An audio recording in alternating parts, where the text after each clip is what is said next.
Tony Bobby, one more time. Up next, please welcome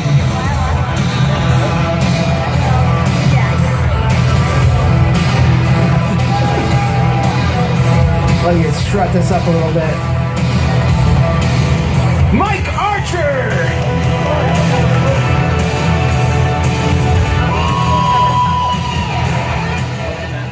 It's always going to be trouble. All right, how we doing tonight? That's a tough fact to follow, mate, I'll tell you what. So I've been living in the past, man. 15 years ago is when I decided to go to college.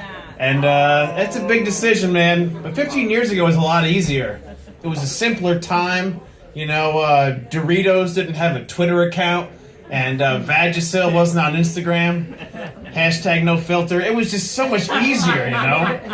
Like, they say you go to college, right? You gotta learn about different cultures. You gotta learn about different, you know, experiences, different religions, all this stuff. You're gonna be a great person. So I went to Albany. Because Albany is a hub of really, really different Caucasian people. Yeah. So I went to Albany, and these Caucasian people took me in like one of their own. I can't stress that enough. And then you have the basic Caucasian people. They just like to have fun. You know, the basic bitch theory. And then you have the Caucasian people with hair gel who talk shit all day, which are very native to the Long Island district of New York State. Somebody liked that one. So they take you in and say, Mike, St. Patrick's Day? That's not go out for a beer at night. That starts at 7 in the fucking morning. And you say, wow, I have to go to class. They're like, Mike, we're tapping the keg. Just come over at 7 a.m. I'm like, okay. Like, we go down to the bar tonight? He goes, yeah. I'm going to head home. Mike, you don't leave the bar at midnight. Last call's at 4 a.m. 4 a.m.? What do you mean last call? That's when the latest you can get a beer legally. I'm like, oh, we can hang out for that. And then, trying to get emotional. And then, they showed me beer pong. And I've always played basketball and loved to drink. And it changed a lot about my life. And it still carries on to this day. And those Caucasian, which is like Caucasian people said, Mike, you party right through college, and then when you wake up after 4 years hungover, you just hope there's a degree mounted somewhere on a wall, and then you call it a good time, you know. But it wasn't just Caucasian people. I don't want you to think I'm narrow-minded. I also hung out with this Albanian family. Stay with me. They weren't Albanian because they're from Albany. They were actually Albanian. So I worked at this pizza place for a summer.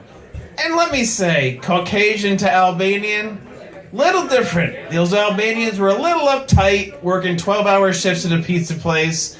And I also learned they're very protective of their women. And I learned that not on Wikipedia. I learned it a little bit of a tougher way. Like the owner and his wife were working one night with us, and his wife says, my coffee's a little, heavy. Mike, can you get me some sugar? And I said, yeah, I'll get you some sugar. Okay, give me a minute. So she laughed, I laughed, and then the boss, he didn't really laugh too much. So a few minutes goes by, he sees me in the back and says, Mike, I have a question for you. I said, what? He pushes me against the wall, screaming an inch in my face, what did you say to my wife? And in my brain I'm thinking, wow, I'm never going to forget this happened. And I'm also thinking, I hope this isn't the last thing I ever remember in my life. To sum that up, though, is even to this day, college affected me, because if you check my friends list, there's slightly more Caucasians than Albanian people, and that is what life is all about. But speaking of friends list, though, Facebook's getting out of hand, man. I mean, you can think about it. It's this club we're all in. You know, I don't know why we're in this club, but I mean, you can live tweet some woman giving birth, like, oh, we got 15 people watching this, and then you can check in at a funeral the next day. It's a little too far, but I feel like on a day-to-day basis, Facebook is like that friend who texts you the most useless shit all the time. Yeah. Like, I'll be up at 8 a.m., and I'll get a message from Facebook. I don't care if it's his fucking birthday. I haven't seen that guy in 10 years. Whose birthday? Chuck? Who gives a fuck if it's his birthday? I don't care. Put it away. Wednesday comes around.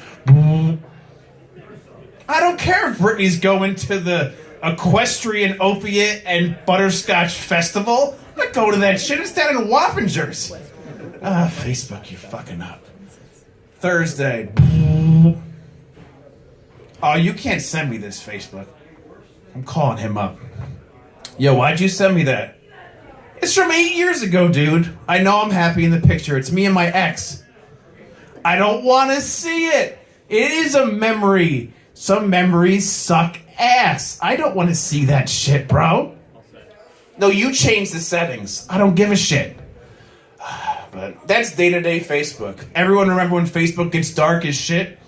Anybody watch Black Mirror? When Facebook gets really dark, when it's election season and that shit looks messy. Election season on Facebook is like if you're in a fraternity and it's Hell Week, dude. Oh, it gets dark. It's like, it makes Black Mirror look like Veggie Tales. You get like Peggy Post-a-Lot. You know, my candidate totally supports what we need to do in this country. Your candidate lit his family on fire in a house and no one ever knew about it.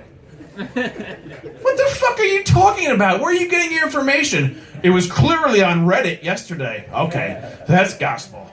That's totally gospel. You heard it on Reddit, you know. Politics on Facebook is just the worst thing in the world.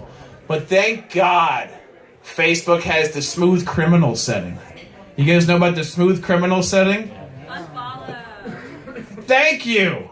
Somebody got that one. Unfollow. You could say, I'm blocking this piece of shit. And then the piece of shit will say, did you block me, dude? No. I'm right there on your friend list. Unfollow, man. Because you got friends. This is how much you give a shit about them. And this is how much they post. My cousin Dave, love him to death. Posts good stuff. He's A+. Peggy posts a lot. Tell me all this shit. I don't want to hear any of it, dude. I don't give a shit about you if you're posting 9 times a day. I'm done with it. By the time all that stuff gets over, I'm signing off Facebook. I'm going up to Albany and starting to drink at 7 a.m. Thank you.